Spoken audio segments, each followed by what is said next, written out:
இதுதான் வேணுமா? சொடக்கா போடுறீங்க.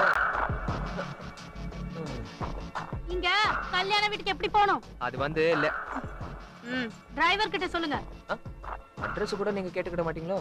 அண்ணே சொல்லுங்க. அப்படியே நேரா போய் லெஃப்ட்ல திரும்பி ரைட்ல திரும்பி மறுபடியும் லெஃப்ட்ல திரும்பினீங்கன்னா ஒரு வேத கோயில் வரும். அதுக்கு 4வது வீடு தான் கல்யாண வீடு. ஊருக்கார கல்யாணம் ஒரு மாதிரியா தான் இருக்கும். இறங்கி உள்ள போய் பாருங்க. சரி, அதை நாங்க பாத்துக்கிறோம். அம்மா எல்லாரும் உங்களுக்காக தான் காத்துட்டு இருக்காங்க போல இருக்கு. யக்கோ சௌந்தர தேவி அம்மா வண்டி வந்திருக்கு.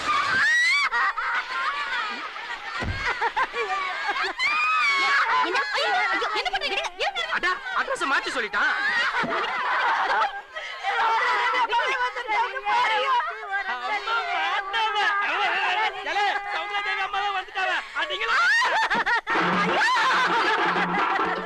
என்ன பெற்ற ராசாவே என்ன விட்டு போயிட்டீங்க.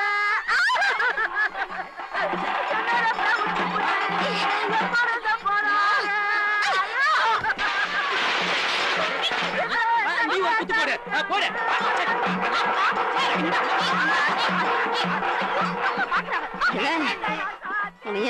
என்ன பண்ணுது பாரு. என்ன பண்ற ராசாத்தி? என்ன விட்டு போயிட்டியே? கல்யாண வீடு இப்ப கருமாதி வீடு ஆயிடுச்சு.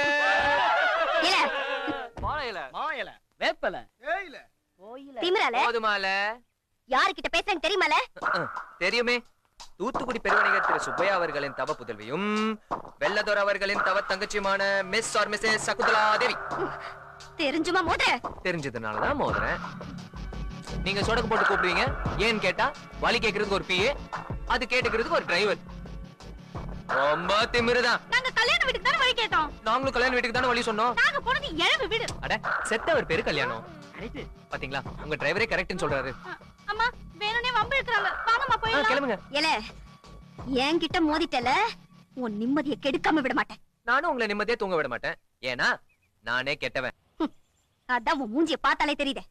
உன்னை என்ன பண்றேன்னு பாரு. மேடம் நீங்க என் நிம்மதி கெடுக்க உங்க அண்ணன் கிட்ட சொல்லி ஆளை வச்சு என்ன அடிப்பீங்க. நான் என்ன பண்ணுவேன் தெரியுமா?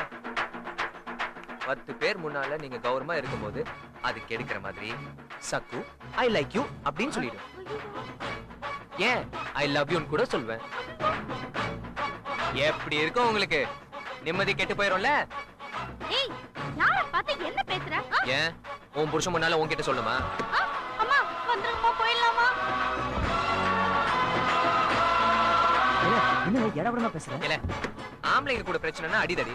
இந்த மாதிரி அகங்காரம் பிடிச்ச ஆண்டிங்க கிட்ட இப்படி ஏடாகுலமா பேசினாதான் பயப்படுவாங்க. பார்த்தல நம்ம வசனத்தை கேட்ட உடனே பாய அடிச்சு வண்டியில ஏறி போறத.